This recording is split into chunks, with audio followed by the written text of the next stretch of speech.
Samler Mitchell. When faced with a challenge such as this, we can turn toward one another, or we can turn against.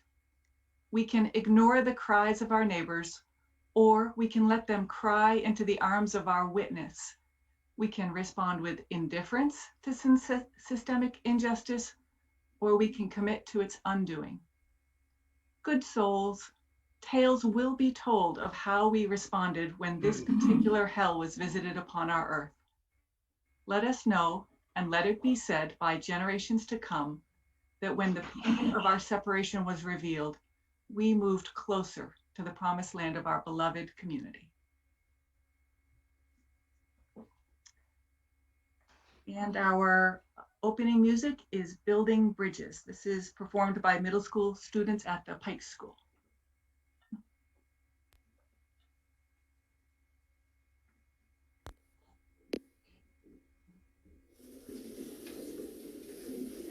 Building bridges between our divisions. I reach out to you, will you reach out to me? With all of our voices and all of our visions, friends, we could make such sweet harmony. Building bridges between our divisions. I reach out to you, will you reach out to me? With all of our voices and all of our visions, friends, we could make such sweet harmony.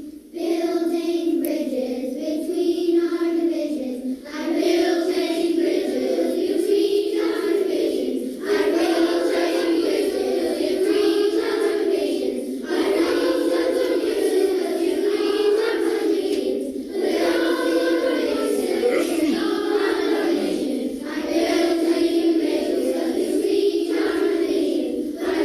bridges between our divisions. I will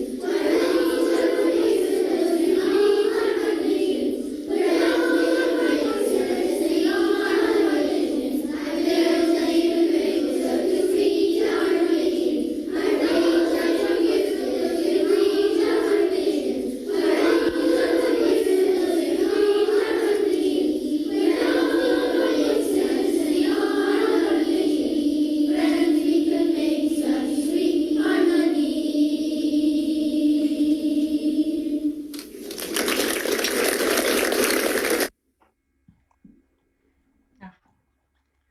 Very sweet. All right, if you have a chalice and would like to join me in lighting the chalice.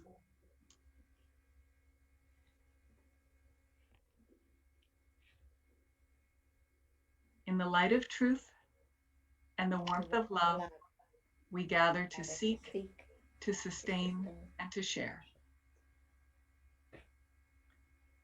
And our affirmation: love is the spirit of this church, and service is its gift. This is our great covenant, to dwell together in peace, to seek truth in love, and to help one another.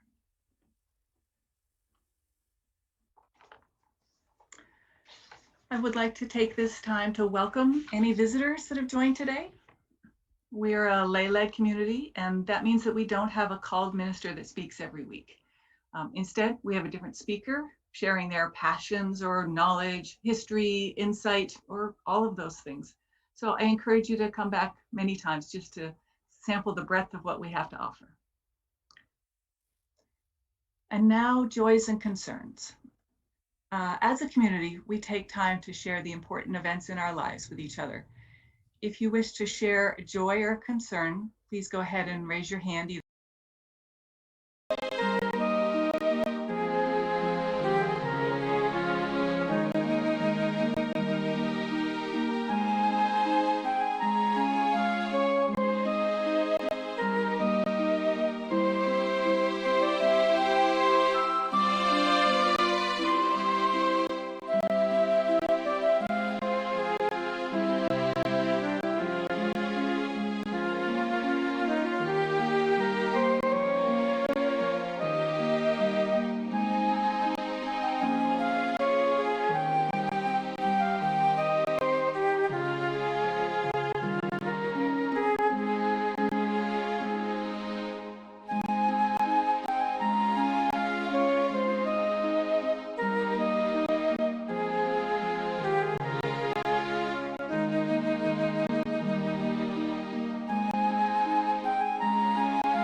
Thank you, Martha. And thank you to everybody who shared. Time for all ages will be done by Joey Cole this morning.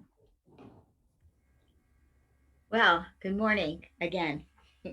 um, I'm Judith asked me to come up with something for this morning that will hopefully work in a little bit to what our speaker is going to speak about, and it's mainly for children. But I think we can all learn something from it. I was inspired by this snippet from A.L. Gordon. Life is mostly froth and bubble. Two things stand like stone: kindness in another's trouble, courage in your own. And that kind of inspired me. And so I wrote this poem called I Cannot Stand Aside. Mm. When I see a bully doing something mean, it makes me so angry I just want to scream. The person who is picked on, who becomes the show, may not actually realize, may not really know that there are others like me who who want to stop the pain, who see the victim feeling low and feel the very same. But if I can find the courage, if I can just be brave, I can assist that victim and show that bully how to behave. It's not as hard as it might look to point out what is wrong. In my heart, I know I can. Even I can be strong. I can be confident in myself to be an effective ally, because when I see bullying, I cannot stand aside. I can stand with the person who is suffering there. I can tell the bully, just get out of here. I can assure the person who has been in fear that there are others like me who have the ears to hear, who have the eyes to see and the heart to care, who freely offer up their friendship and love to share. Because when I see injustice, the hate I cannot abide, I recognize my true self and I cannot stand aside. I wish that was the end of my responsibility, but still I feel the need to face the original hostility. So I seek out the bully and ask about his side, because my conscience tells me I cannot stand aside. Perhaps he or she too needs a friend and simply does not know that hurting others in that quest is not the way to go. It could have been a very bad day or just feeling all alone that made that bully act that way, that turned his or her heart to stone. You never know if you never ask, and knowing will help to decide if you are like me and others I know, and you too cannot stand aside.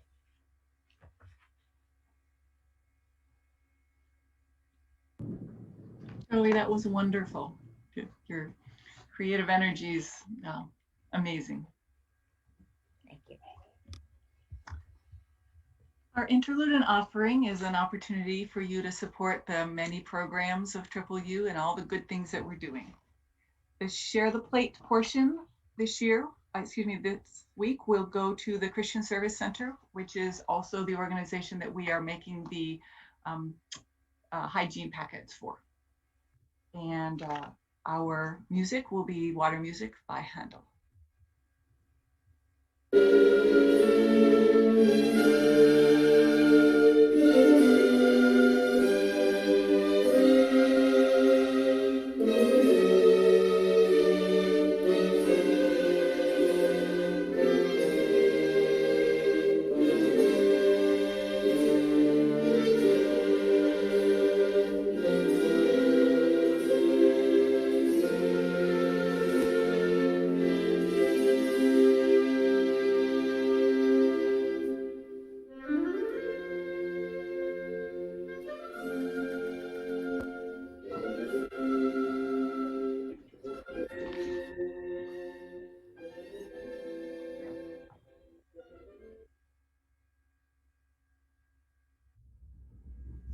All right, thank you.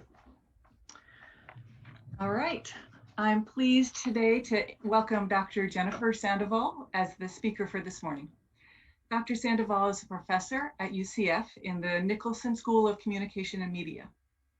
Her work focuses on communication of marginalized identities, and she's involved in both academic research and teaching, and helping organizations improve their communications around differences and difficulties. It's often difficult for a person or for an organization to admit difficulty in communication. And I know that we all have a lot to learn in this area. So if you will please join me in welcoming Dr. Jennifer Sandoval. Thank you so much, Sarah. Good morning, everyone. It is really amazing to be with you all today and to see the ways that you've transitioned your lovely services and rituals into this virtual space. Every organization that I'm with does things a little bit differently, and this is just truly, truly lovely. So thank you for sharing this time and space with me this morning, especially this stormy, kind of dark morning. It is thundering quite loud outside my window, so just let you know that. And my power did go out momentarily last night, so if I disappear, I will call back in from the phone, and I'm sure that you'll be able to fill some of that space with some conversation and questions. I'm going to try to go through some of the content rather quickly. This is obviously a tremendously large topic. I know when Martha and I connected about coming in, we kind of laughed about, can we just basically solve the world's problems about talking in difficult moments and having better dialogue in 20 to 30 minutes. And we said, sure, why not? Let's give it a shot, right? Obviously we can't do that, but usually there are a lot of questions, specific circumstances people want to discuss. So I'm going to try to leave some space for that here as well. And I will certainly try to keep track of the chat, and I'll stop at some point and I'll look for virtual hands or video hands if there are any questions. So a couple of things that I just wanted to start setting a little bit of our intention about this conversation is to acknowledge that a lot of the tools and principles that we get from dialogue, from nonviolent communication, I'm having trouble hearing you. All of these really specific kind of practices and scholarship require a lot of emotional and sometimes even physical and spiritual energy. And so communicating mindfully, communicating effectively across difference and difficulty is in fact a lot of work. Not everything here will be mind-blowing. This is a lot of stuff that you already know, but kind of putting it together in a particular context. When we think about actually enacting that, there's a reason why we don't, right? There's a reason why most of us show up as people first in all of our spaces and aren't necessarily able to do that, because we're really following a lot of truly ingrained scripts that we have been socialized into and trained into our entire lives in our family and home spaces of origin, our educational spaces, our workspaces, right? And those are actually really difficult to overcome. If any of you have been doing any work around changing language practices to be more inclusive, you probably know this, right? That some of these habits are so ingrained that it takes a lot of effort and a lot of reminder. So we'll talk a little bit about how do we develop some accountability and some community in these things. Probably the most important thing that I can tell you is that there's no magic formula. I'm not going to give you the answers to all of this because I don't have them. If I did, I would hope it'd be, doing completely different kind of work. There are lots of things to take into account. People often really want just like, well, give me the new script, Jen, right? Like if I'm really ingrained in these problematic or old ways of approaching this, there has to be a new thing. There's got to be a worksheet. There's got to be a list of words to say and a list of words not to say. But obviously this is dynamic. It changes. I know that everything I talk about now in 2021 will look really different in the next 5 years, 4 years, 2 years, right? And so we have to pay attention to that. And then the final thing that I'll acknowledge is that it's even tougher to show up as what we might consider our best selves right now. Folks are just really exhausted in so many ways. And I just see that showing up in classrooms, in meetings, in at home, in lots and lots of conversations in the online space. And so one of my themes of the last year and that continues on is that we have to really be able to have grace for ourselves and for others, right? That oftentimes in my work, we talk a lot about intention versus impact, and it's not a versus, right? It's not intention or impact, it's a both and. Really the theme is nuance, that intentions matter, impact matters more, right? When we do or say something harmful, that's really important to acknowledge that, even if we had the best of intentions. And we can take intentions into account, and we'll talk about that in some of these practices, but we have to really consider what that's actually doing in these circumstances. So again, we can talk a little bit about what that might look like. One of the things that we really do try to focus on when we're talking to folks, especially folks who do care so much and really want to make change in their communities, because I get people saying all the time, well, I just want to do more. Where can I go to do more and to make all of these changes? And that's lovely and wonderful and really ambitious. And everything we know about communication is that we make the biggest differences in the spheres that we're already in, right? That really listening carefully, sharing stories, narratives are so important. I'm a qualitative researcher, which is somebody who is not particularly interested in numbers, even though they're very important, and my colleagues do incredible work, because that kind of data and statistics often change minds, but stories are the things that change hearts. And so that really needs to be a part of our communication practices, is listening for stories, sharing stories. And it's a long game. This is the other thing, folks want to be able to say the thing that's going to change somebody's mind. And I think we all know what it would take for some folks to change our minds about things, right? If we're even open to that possibility. And I think one of the things that we talk about the most, and the things that we have seen through really longitudinal research, right, is that when people are able to hear the stories of lived experiences of folks, that's where change begins, right? And so that happens in our homes, in our families, and it happens over a long amount of time. It's kind of chipping away at these differences that feel so stark, and finding moments of community and finding moments of compassion. So that's some of the context to consider. A couple of principles that we really use when we're talking about choosing our communication. So this is a big part of it too. When I say there's no magic formula, it doesn't mean that there aren't things that we can learn and keep in our back pocket and keep available to us, right? To be able to make different communication choices based on what's happening. So one of the reasons why I arrived into this work is that before I went back for my PhD, I did get a master's in dispute resolution at a law school, which was fascinating to do that in a legal context. And we often talked about operating in the shadow of the law. It sounds so mysterious, like we're secret agents, but that's not really what that looked like. It was actually very, very practical and frustrating in a lot of ways. But the practices of communication and dialogue are a big part of those mediations, even mediating litigated cases. And then when I went on to really focus in this work around how identity shows up in communication, how who we are, our embodied experiences, what Isabel Wilkerson calls our containers, the containers that we're in, and how that comes into play. We're always asking questions about, if I want to make the best decision about how to communicate in this moment, I have to really think about at least 3 things, and they're not small things at all, but I have to consider, what's the issue, right? What is the issue at hand? Sometimes the shortcut that we use to think about these things, is this a hill I'm willing to die on? Is this, something that really, really matters, that will either be negative for my spirit or other people's spirit if we don't take this on?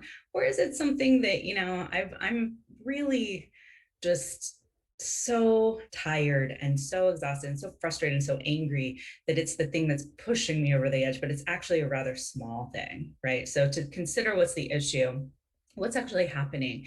And one of the things that we talk about when we look at examining issues is there's usually above the line positions that we take, and there's below the line interests, right? So the thing that seems really visible, the thing that's present in conflict, that's present in difference, isn't always the thing that's really at the heart of the matter, right? And that it can actually be pretty difficult to get to that below the line interest sometimes.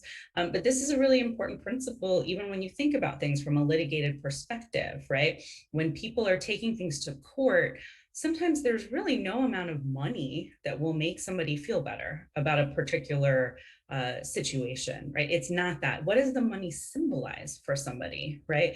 This happens all the time in a lot of my different roles about grievances and conflict, where people are demanding a particular thing that cannot be given. And we have to really figure out, that's not actually the issue, right? That's the position that you've taken. And we may pour concrete around our feet and say, it is the principle of the thing, and I'm going to stand here unmovable. But that's really what we're presenting, and not necessarily what we're working through and thinking about. The next thing that we have to consider is the relationship. So I just told you, the place where we have the most impact, the most influence, is these closer interpersonal relationships, right? Because oftentimes we really need to develop some trust with folks in order to hear what they have to say. And there's a lot of reasons for a lot of folks not to trust people that are not in their immediate circle. And we have to think about, again, that long game and developing that. So whether or not we have a relationship that allows for us to speak some real difficult truth, or to engage in some challenging of our own positionality and beliefs and others, right? Or is this a relationship where we don't necessarily have the space or positionality to do that? And we often measure a little bit of that connection between an issue and a relationship, right? So whenever we talk about, conflicts in interpersonal relationships where we might live together or have a partnership, sometimes there are things that the relationship is more important than the issue, right? Like a very simple example of this is that I just literally don't care where I ever eat, right? And this is frustrating for some people who want to, like, well, where do you want to go? And you get into kind of this back and forth about it. I don't care. It's actually more important to me that whoever I'm with enjoys their experience of the meal more, because the relationship is usually more important than that particular issue, right? And that's, again, like the most simple kind of throwaway example, but we can see how that would show up in more complex things. And then, of course, what's the context, right? Where is this living? Where does this exist, right? Is this a moment that's in the middle of a pandemic, right? Are people showing up with a lot of grace and a lot of energy into this? Are people going through additional layers of trauma and difficulty, right? A lot of our nonviolent communication practices really come from trauma informed approaches, and that's an entire class, right, in trainings and things. But if that's interesting to you, I encourage you to look into it, right, to think about how do we actually use trauma informed approaches to have these kinds of conversations. Is it public? Is it private? What are the other things we need to take into account about that moment and the actual environment, right? And I think as folks have really shifted into a virtual space, this has been a big conversation about how do we duplicate some of the intimacy of face-to-face conversation, of being in community in this space, right? And we're much better at it here in April of 2021 than we were a year ago. And yet sometimes folks can really feel a missing piece of that. So what are some of the things that we can do then if we're always taking these things into account? Briefly, I just want to go over a couple of practices. This is probably language that you've heard, especially if you're really doing a lot of reading about social justice and allyship and becoming active accomplices. Is we often talk about the practice of calling out and calling in, because I know this was something Martha and I talked about, right? Like when you see bad things happening, when people are saying horrible things, what do we do? What's our responsibility as people who care about people and the world around us? There's a couple of different options, and none of them are easy. Okay, so let me just put that out front, right? And we have to make some choices based on a lot of things. And I will say that one of the things that we should always take into account is our own self, our own ability, what we're bringing into a space or a conversation. There are absolutely moments where I know that I am 100% do not have the capacity to be even like a reasonable version of myself, let alone the best version, right? And I think some of our talk about communication and engaging across difference and difficulty is really a practice of self-reflexivity, knowing ourselves better and knowing our own capacities and learning how to increase our efficacy. So the practice of calling out, and certainly you'll see this come out a lot in these recent conversations about what a lot of people call cancel culture, which I like to call accountability practices. So the perspective about calling out is that we do actually need to say something publicly in a moment where we have to make it clear that we have zero tolerance for whatever is happening or being said, that we need to let someone know that words or actions are unacceptable in a particular space. And part of the reason why that might be necessary, especially for those of us who might have more embodied privilege or positionality to be able to hold somebody accountable without risk to ourselves because we're less vulnerable in whatever that context is, to show the people who are the targets of the harm that they're not being left to survive in that space, right? This is a conversation I have with departments and units on campus all the time, actually in the context of hiring and interviews, right? Because people are always talking about diversifying their faculty, right? And I said, well, let me give you some examples of the worst things that have ever happened to me and other people I know in interviews. And it's not the one bad actor, right? It's not the person who's asking a completely inappropriate question or saying something really harmful. It's the silence of everyone else in the room, right? Because guess what? That's not the first, racist person who doesn't like the research that I'm doing, and it won't be the last. But if I get a really clear sense that this is, we just kind of let that slide here, we're not having difficult conversations, we're not doing the work as a unit, as an organization, as a community, that says much more to me than the fact that there's a single person who appears to be awful, right? Because that's everywhere.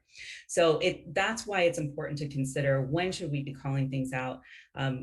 Is it necessary to prevent further harm, right? Is somebody going down a path that this is going to escalate to actually truly traumatize some folks, right, in the room? Is this does this not reflect hopefully even the values of what you've committed to in that space, right? In my classrooms, we make conversational commitments the first day. We spend a lot of time in that pre-work, when we come into this room, because I only teach classes about race and gender and identity and accessibility and sexuality. And so people all consider those all controversial topics, right? And we get into a lot of difficult conversations. So before we can even start, we have to agree to how we're going to do that. That's not always possible in some of our other public or organizational spaces, but it is possible for us to think about what are the commitments that I'm making based on the values that I'm trying to live, right? And I know, I love all of the principles and values of your particular organization and group, right? Because one of the things that they talk about a lot in these practices of accountability and calling out is that it's all done through a spirit of critical love, right? That if I didn't care about people in this organization, in this room, if I didn't care about our work, then I wouldn't hold people accountable. I wouldn't disrupt the space to say this is unacceptable, because I wouldn't have any love for that space or those folks. So it really does, it can come from that space, right? So what are the risks with calling out? Well, there are a few. It can certainly be alienating to the person being called, and folks can feel really defensive. But again, it can be balanced out by how important that message might be for the group or the person who's being harmed. It can disrupt a particular moment. There are some people who are really good at redirection, right? And we love to see it. We love those folks who are really good at redirection in that spirit of love, in a space that acknowledges what's happening and is able to move folks forward. Sometimes we just have to end a meeting or a conversation, and people are really uncomfortable with that. But one of the things about conflict and the things about difference is sometimes taking a breath, taking a beat can be really important. And I know that I come up against a lot of scripts about conflict, and oftentimes with my students, I'll even say, I know that one of your sacred texts tells you to never go to bed mad, right? And I know that that's written in there, and there's a lot of good things about that. And I'm telling you, sometimes you got to go to bed mad because you need to sleep on it, right? Because in order to show up to that conversation in a way that will actually be meaningful and not alienate somebody, not cause further harm to yourself or someone else, is to walk away. So the second practice is calling in, right? Now this is, and it doesn't have to be an either or, right? I'm a both and is the way. This is my entire philosophy about everything, right? And you can do both here, right? You can acknowledge harm publicly and then have a meaningful conversation with somebody that is a real opportunity for a deeper exploration and understanding of what's going on. I know people always say hurt people, and that's true. And that doesn't mean that we don't have to be held accountable for continuing a legacy of harm. But sometimes we need to do that in a space where it's with somebody who's trusted, where it is private, where we can ask more questions about, why somebody felt the need to say that, where that comes from, so that there can be ongoing dialogue about change. Calling in is tough. Again, there are some people who have really good skill sets of being the person to have this conversation. The person who can do this more effectively is somebody already in relationship with that person in one way or the other. But it does require a particular amount of readiness and openness, or it can be really counterproductive. Our inclination is to be defensive, right? For almost all of us, right? Most of us don't say, oh my gosh, what a really good point. Thank you for holding me accountable in this public or private space. I really want to think about that. Usually our first instinct is to say, well, I didn't mean to hurt anybody, right? But this is my experience, and here's, all the reasons why I am the way that I am, and everybody just needs to deal with it, right? And so that can be difficult. And so sometimes we have to have the space for somebody to be able to work through that defensiveness, or give people a moment to prepare, right? Calling in isn't a great practice of like springing it on somebody, right? Like just popping into their office and being like, you might be wondering why I'm here today. I'm here to have this accountability conversation with you. But to check in with somebody and say, I'd love to follow up. I'd love to have a discussion with you about what just happened or why people reacted the way that they did, if you would be willing to trust me with that, and then giving people time to prepare for that. I know that absolutely there have been times when somebody has said something and I've had to say, you know what? I want to hear you, and I'm feeling very defensive right now. And so I would love it if you would give me the opportunity to reflect a little bit on this and take it and sit with it before we have a conversation, because I know I would get a lot more out of that in my own growth and development. Again, these are the kinds of things we need to practice, right, over time. The only way to get better at this is to do it, really. The other part of this conversation is that most of the time when we're talking about it, we imagine that we're the ones doing the call. We don't imagine ourselves as being the ones who are called, right? And it is important to remember that we will all screw up. We all screw up all the time in communication, right? It is literally my entire job. And I am screwing up all the time, right? Because I am a person first too, right?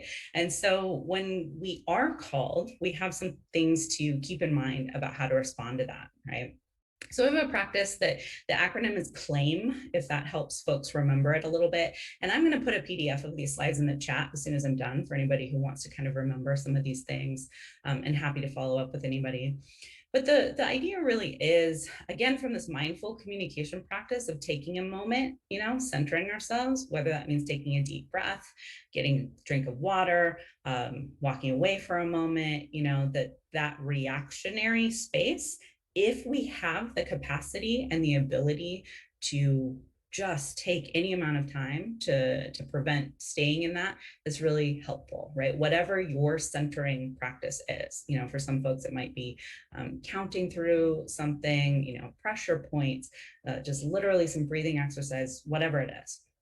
And then we have to listen really actively, right? If somebody, and we have to go into it with a spirit of generosity that says, thank you for the emotional labor of being willing to hold me accountable. Now, again, a lot of this probably sounds like, yeah, this is great, but how do we do this with like somebody who's just being,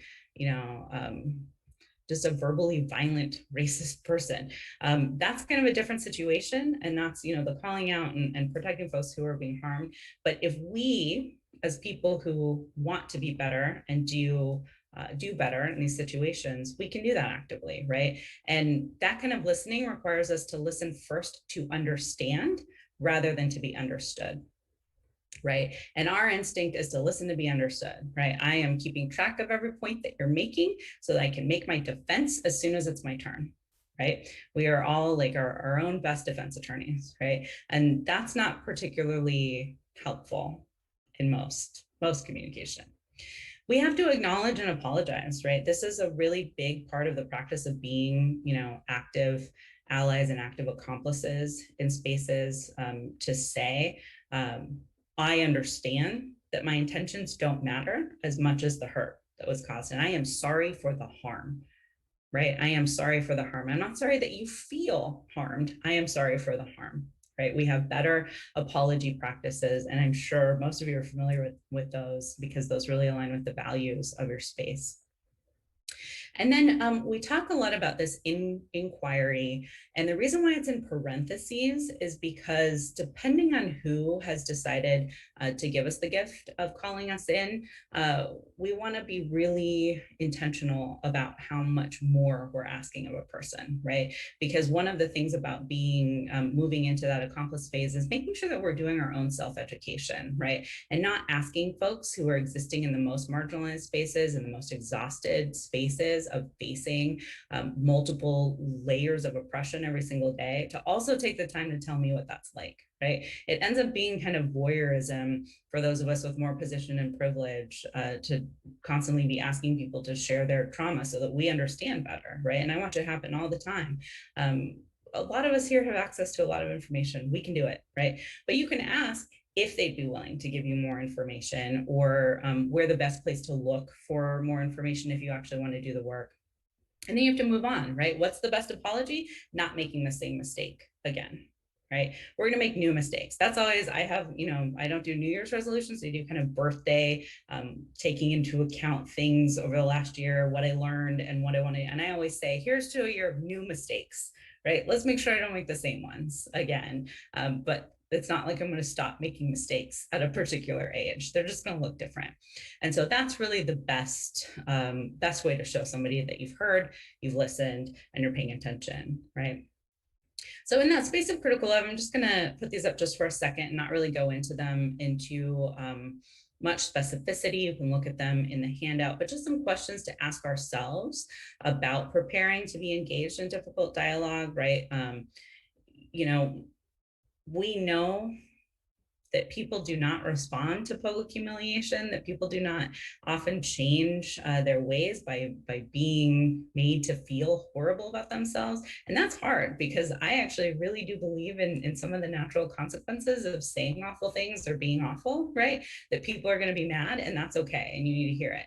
But for those of us who want to engage really mindfully, we can do a little bit of self-inventory about making sure that we're modeling some of this behavior so that folks don't feel that it's hypocritical when we're doing the calls, and to make sure that we decenter ourselves when we have caused harm, because that's an issue too, right? Now all of a sudden somebody feels so bad for the thing that they said, and now they're crying in the meeting and everybody's trying to make that person feel better, instead of really saying, you know, it's about the people who you harmed with that statement. We can work through your own guilt about it and shame about it later, right? But let's not center that in the practice of actually making sure that we are intervening in a way that's meaningful.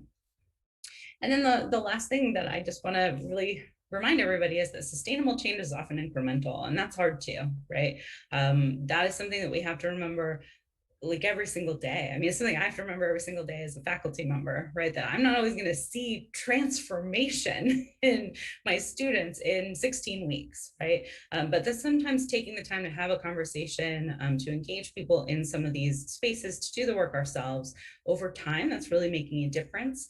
And, you know, the thing I always tell people who want to be better allies and accomplices is that, you know, please don't expect an award, right? You're not going to get a high five. You're not going to get a thank you. Like, this is the work, and this is how we live it, and we got to do it. And we can't expect a parade, right? That if we're actually doing it, the thing is that we never have to tell somebody that we're an ally if we're actually living the work, right? It's not a t-shirt. It's not an identity. It's an action. Right? Allyship is action. It's not an identity. And so these are some of the things that we have to remember. It's small. You're probably not going to get a letter or an award. If you do, that's great. But know that the thing to keep us hopeful is that it is making a difference. And I see it all the time. And, you know, my favorite thing to say is that I am not known for my optimism, because the work that I do is connected to people's pain points. Right. So I'm not known for being like out here in these streets full of hope. And yet I see change all the time. And I see these things lift folks up in really important ways. And so I just want to make sure that we can all remember, even when we don't see that outcome, you know, planting those seeds become the beautiful flowers for somebody else down the road. And that's a really good reason to do it. And more than enough. We don't have to be there to know that it's happening. So I know that we're like at time. I'm going to put this in the chat again. And if there are any brief questions or whatever we need to do for your timing here. But thank you for listening and being here today. Thank you. Yeah, that was really interesting. I do want to take a little bit of time for questions, because the topic that you've raised is so central to the work that we're trying to do here. So John Mowbray, I see your hand first. Do you want to go ahead? Sorry, I meant to clap. Oh, no questions. No questions. On that then. Roy, sure. Are you clapping, or is your hand up? My hand is up, actually. Okay. Thank you so much. Very interesting. I wonder, over time, in regards to communication, you find that social media has sort of crippled our way of developing complex thought into little sound bites. Is there any relevance to that in your work? Yeah. So it's not, I don't do a lot myself in my work about digital spaces, but there are a lot of people who are doing it. And I will tell you that, again, it is a place for nuance. It's another both and, because it has created opportunities for people to connect across difference in new ways, and for people to find community when they haven't been able to. You know, I think some of our earliest research was actually about LGBTQ folks finding community in that space. But we also know that hate groups have found community in that space too. And so there's both sides of that. But it has become, it's not even so much the the impact of things being shortened to erase nuance, what people have pointed to is the sense of anonymity and the lack of accountability in digital spaces, right? That it is much, much easier to type something and not really deal with it than to have to say that to somebody in person, right? And so that has really been interesting, and to see the way that things are changing. I mean, I think it's fascinating. I'm sure many of you are following the Matt Gaetz stuff here in Florida, and there is a writer who writes about, he works for progressive think tanks and has been writing about media for a long time. His name is Matt Gertz. And people have just been coming for him on Twitter because they don't even take the time to look at the fact that it's Matt Gertz and not Matt Gaetz. It's become such a big story that BBC covered it. I mean, it's a big thing, but it's a really interesting case study to look at how quickly people went, this is horrible. Let me get to Twitter and just like go at this guy, right? Because that's easier, and it feels satisfying for some folks when they feel a real sense of powerlessness to actually change the Florida legislature, right, or the people who are representing us, and it can be really harmful. So there's a lot of work about that, and if there are specific things, maybe I can send Martha some resources or further readings if people want to look at that. Thank you. Laura, go ahead. Such a wonderful presentation. I appreciate it so much. You know, and alas, with the political divide as horrible as it has been, of course, it's tempered down a lot. And over the years that I've been posting online, I never really had anybody come at me. But my sister, out of the blue, decided that it was a time for her to start posting things on my timeline. And long story short, got very ugly and nasty. I had to say, well, you and I shouldn't be friends on Facebook anymore, but she took that as friends forever. So unfortunately now we're done, which is not my choice. So that's sad. And I'm sure you've heard a lot of that, and I've made attempts and she ignores them. I mean, that's more of a personal level of how to come back together if the other person's willing, and maybe they're not, for conflict resolution. But what I was saying over the years is that I didn't feel personally that I could have conversations by choice with people who were so vehemently pro-Trump to the point where they weren't hearing the other side. And that maybe the best way to do that would be to have only moderated conversations. And I would just love to have heard more town halls or moderated conversations with all the different political sides. And I didn't really see that going on in Orlando. Maybe it was in different places, but because there was so much visceral response, I thought that professional moderators were where we would do best. I only say that from 2016 politics. I would not have said that earlier. So what do you think about that? Yeah, I mean, that's interesting, because I guess I can't think of any examples of that really happening, at least in kind of larger public spaces in Orlando. I do think there were smaller spaces and communities. There were definitely some universities that were trying to do that, which I think, that's great. And also not every university actually feels like a public space for folks, even though I think that's part of our purpose is to be available to the public, to do these things. There are some organizations that are really committed to that. And there are some very different approaches and models for having kind of conversations where people want to come in and do that, and some really cool stories about how that has worked. I will say that, one of the things that's particularly challenging is when people aren't committed to the same process. So one of the things we talk about a lot in conflict is process. Like when I was a mediator, I actually philosophically don't believe in objectivity or neutrality, right? But I do believe in processes that can help us get to a space of understanding better.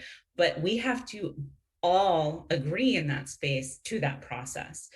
And there is a thing that we know about process satisfaction, that in order for people to feel, it actually comes to us from negotiation research. Like people really want to cut out the dance of negotiation. They're like, we know that I'm going to put this number out, you're going to put this number out, we're going to dance around it. And what we've learned in longitudinal research is that we can't shortcut it. People don't feel process satisfaction. So then they're always wondering, that probably wasn't the best deal because we got there too quick. I need to work for it more. And it's similar in conflict, that people actually need to go through a process. We can't shortcut it because even if there's emotional satisfaction where we feel like somebody heard our story, and there's outcome satisfaction where we actually like what happened, if we don't have process satisfaction, it doesn't really work. And so that's been a really interesting thing. And I do think that there are just some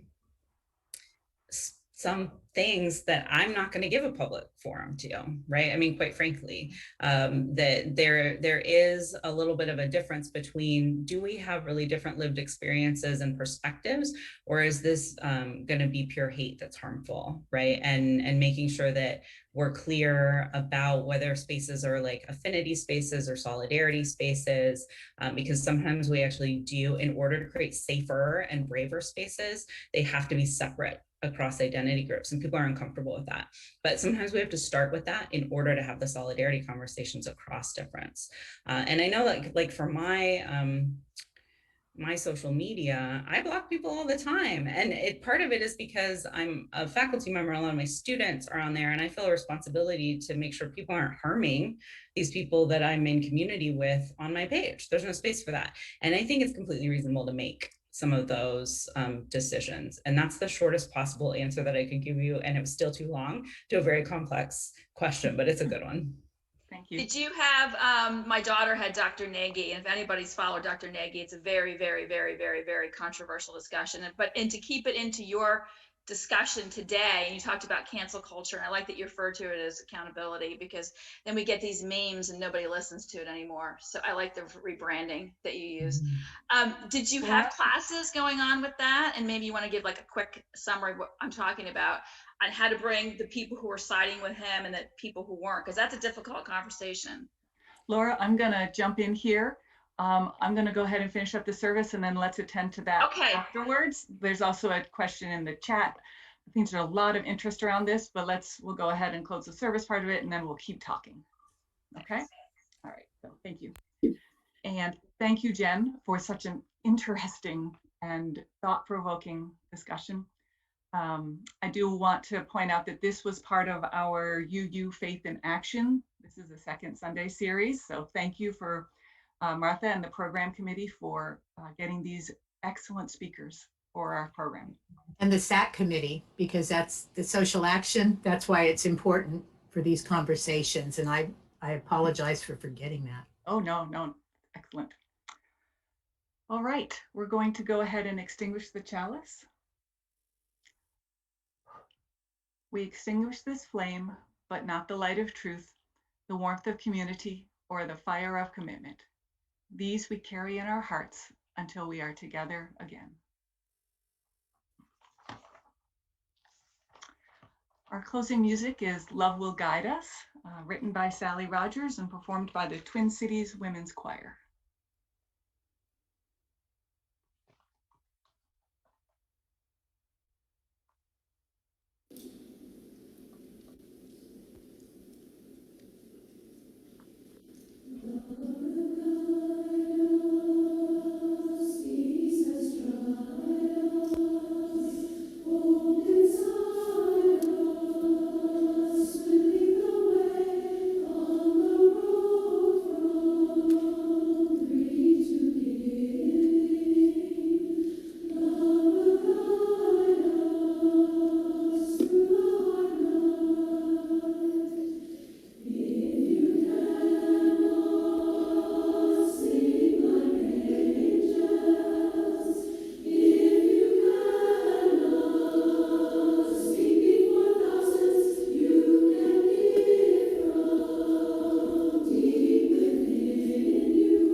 Love will guide us.